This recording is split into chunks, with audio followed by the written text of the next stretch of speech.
Hi, how are you? This is Dr. Judith. Today I want to share with you briefly about the story of Joseph.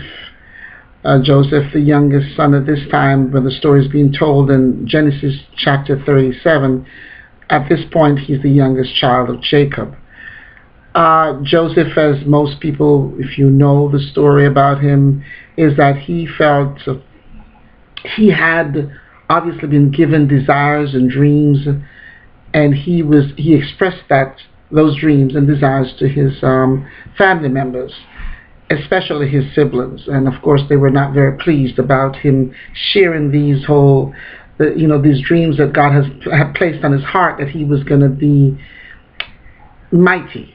We'll use that word right now. He was going to be powerful, and that in the telling of his dreams, he told basically the father and his siblings that they were going to bow down to him at some point in the future. Of course, no one took that they didn't appreciate it. They were very angry. His brothers, whom he had already been reporting on for his father, he didn't do this on his own. His father would ask for him to go and see what they're doing and come back and give him a report. So they already were angry with their brother Joseph, and they were definitely upset with him that on top of everything else that had been going on, here he was now coming to tell them that he saw a future where they would actually be bowing down to him. It troubled them, of course, and as most human beings, that's the way most of us would react. But when God is doing something in a person, and he's sending them to do something, it's not always appreciated by the people around them.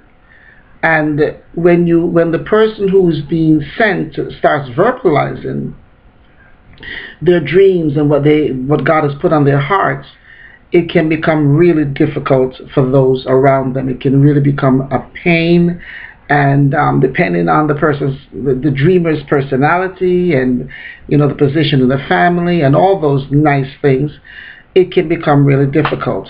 Already Joseph was in a particularly difficult situation because his father clearly favored him over the rest of his siblings.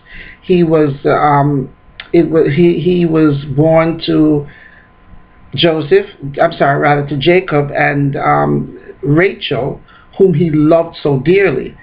And so because of Jacob's love for his Rachel, and Joseph being an issue of that relationship, he really was highly favored, we'll say, by Jacob.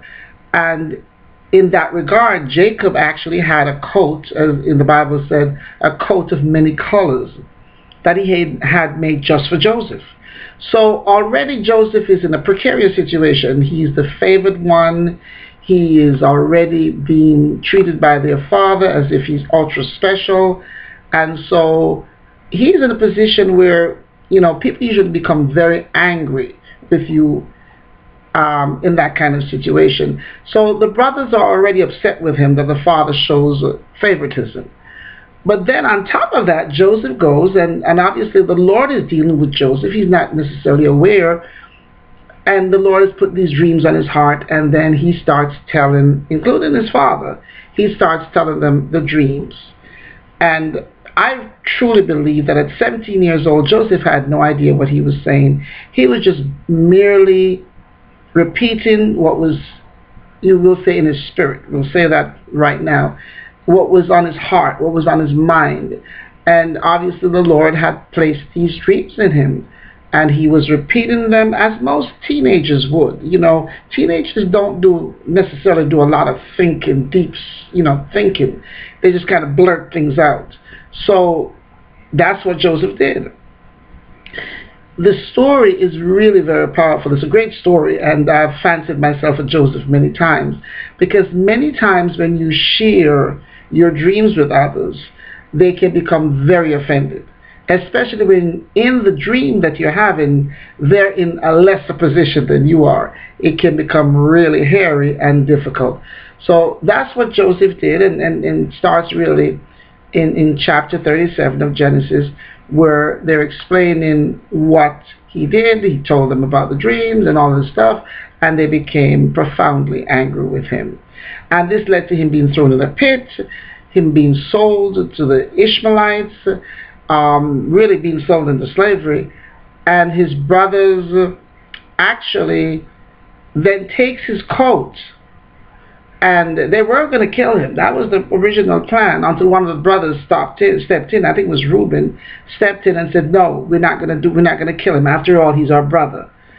And so they sell him into slavery, and they take and dip it in animal's blood to take it back to their father to explain this lie, that a ravenous animal had attacked Joseph, killed him, and this was all that was left of him, was his coat, dipped in animal blood. Of course, the father wouldn't have known that, but that was the plan, and that's what they did. They actually threw him in a pit. Later on, these Ishmaelites passed by, and he ended up being sold. And so he was sold into slavery. They went on back home and told the story to their father. What really gets me, though, and tomorrow we'll get more into the story, what really gets me with this is that these young men, after leaving their brother in a pit, after having him just like he never existed in their lives, after doing away with him, they actually sat down and ate a meal. That points to what the Bible says when it says the heart is deceitfully wicked. Join us again tomorrow. I'm Dr. Judith, and we'll talk some more about Joseph and his brothers, and how many times in our own lives we are sold or thrown into a pit by those closest to us, those we never would have thought would have done such a thing. And how do we deal with the people who treat us that way? We'll continue with the story tomorrow about Joseph and his brothers. Could you eat a meal? Could you sit down and eat a meal after you've known you've done something really, really mean-spirited, evil to a family member or a friend or even a stranger? Let's meet and talk again tomorrow. Until then, this is Dr. Judith. God bless. Welcome again. This is Dr. Judith. We were talking yesterday. I was sharing with you about Joseph in chapter 37 of Genesis. That's where the story about Joseph's life begins in the Old Testament. And we talked about, we just basically went over how this all started, about Joseph getting in his brothers throwing him into a pit.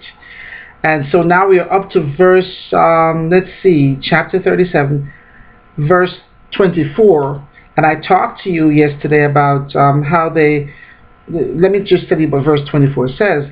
It says, "Then they took him and cast him into a pit, and the pit was empty. There was no water in it." And this is where I kind of left off when I asked the question, would you be able to do this and then go sit down and have a meal? Very interesting.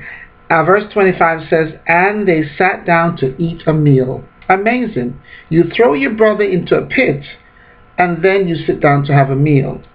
Then they lifted their eyes and looked, and there was a company of Ishmaelites coming from Gilead with their camels, bearing spices, balm, and myrrh, on their way to carry them down to Egypt.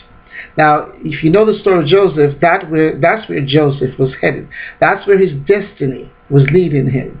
Of course, his brothers, nobody knew at that point what God's intentions were, but that's where Joseph was headed. Verse 26, "So Judah said to his brothers," this is one of Joseph's brothers, "Judah said to the other brothers, 'What profit is there to kill our brother and conceal his blood? Come and let us sell him to the Ishmaelites, and let not our hand be up on him, for he is our brother and our flesh.'" So what the brother Judah is saying here is that, listen, we're going to get rid of him. We're going to use some other folks, the Ishmaelites, to get rid of our brother. But we're not going to put our hands on him. We're not going to harm him, but we're going to sell him off. And that's how a lot of us tend to do from time to time. We make deals with ourselves, and we think we make deals with God where we're going to do something, but we're not going to do quite the bad thing. What we're going to do just this far and stop. And so it's still wrong whether they went, all the way and harmed him. It's still wrong that they were doing this to their brother. But that's how we tend to negotiate with ourselves. We make deals with ourselves. Well, I'll go this far and no further, and that way I'm not that bad a person, and I'm not that, my hands are not that dirty after all. But you know what? As they say, sin is sin, small sin, big sin, still sin. So this is what Judah says. And so he says this, verse 27, come and let us sell him to the Ishmaelites, and let not our hand be upon him, for he is our brother and our flesh. Now, it's amazing. He's still trying to cause harm to his brother, to their brother, but he's finding, little ways. Well, we're not going to go all the way. Verse 20, so he says, he's our flesh, and his brothers listened. Now, his brothers listened, that simply means they were in agreement with what Judah suggested. They were going to go through and do exactly what he said. So they listened, meaning they were in agreement with what he was saying.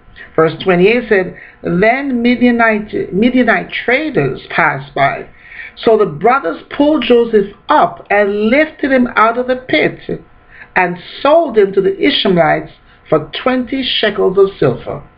And they took Joseph to Egypt. So here was Joseph on the way to his destiny, on the way to fulfilling God's plan for him. Of course, Joseph had no idea. I'm sure he's 17 years old. He has no idea. I'm sure he already knew that his brothers were upset with him prior to this, but I'm also sure he didn't expect them to go this far. Who would expect that your brothers would want to throw you into a pit, then pull you out just so they could sell you to a bunch of traders? So can you imagine how frightened this 17-year-old might have been at this point? He doesn't know these people. These are strangers to him. And the brothers who said, they're saying, well, he's our flesh. Can you believe that? He's our brother and our flesh. Yet, after they threw him in the pit, they sat down and ate a meal. They sat down and ate a meal and then decided, well, you know what? We don't really want to go all the way, so we're going to take him out of the pit and we're going to sell him to strangers, traders. We're going to sell him. And that was it. That's their decision. That was verse 28 where it says, they sold him to the Ishmaelites for 20 shekels of silver. Verse 29, then Reuben, another brother, returned to the pit. And indeed, Joseph was not in the pit. So obviously, Reuben was not around when the others decided to do this deed of selling him. So now Reuben is upset. And it says, Reuben returned to the pit, and indeed Joseph was not in the pit, and Reuben tore his clothes. And usually, during those times when you tore your clothes, you rented your clothes, it meant you were frustrated, you were angry, you were frightened, you were hurt, and you felt there was this was it. There was, you just spent. And so he felt hurt and sad and angry and all the rest of it. And so verse 30 says, and he returned, meaning Judah, and he returned to his brothers and said, the lad is no more, and I, where shall I go? So Reuben is saying, listen, Joseph isn't in the pit. Now, what am I going to do? What am I going to do? How am I going to deal with this? What am I going to tell Dad? I'm the oldest one here. I've got to report back and say, what happened to our brother? Where did he go? I left him in the pit. And so, even in that, Reuben was more concerned about himself than he was for Joseph. He was concerned about what was he going to tell their father about where Joseph was. So verse 31 says, so they took Joseph's tunic, killed the kid of the goats, and dipped the tunic in the blood.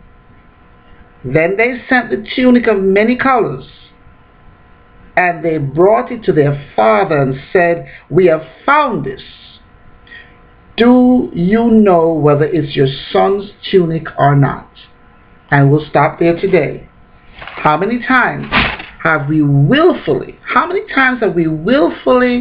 and maliciously planned to hurt someone, plotted the whole thing, did the whole plot, worked it out in our minds, thinking that God had no idea what we were doing. We were just doing this on our own.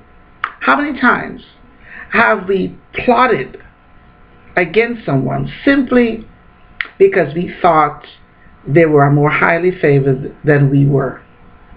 And how many times have we pretended that someone died or someone disappeared so that we could move on with our lives as if they never existed, simply because we were jealous, we were envious, or we hated them?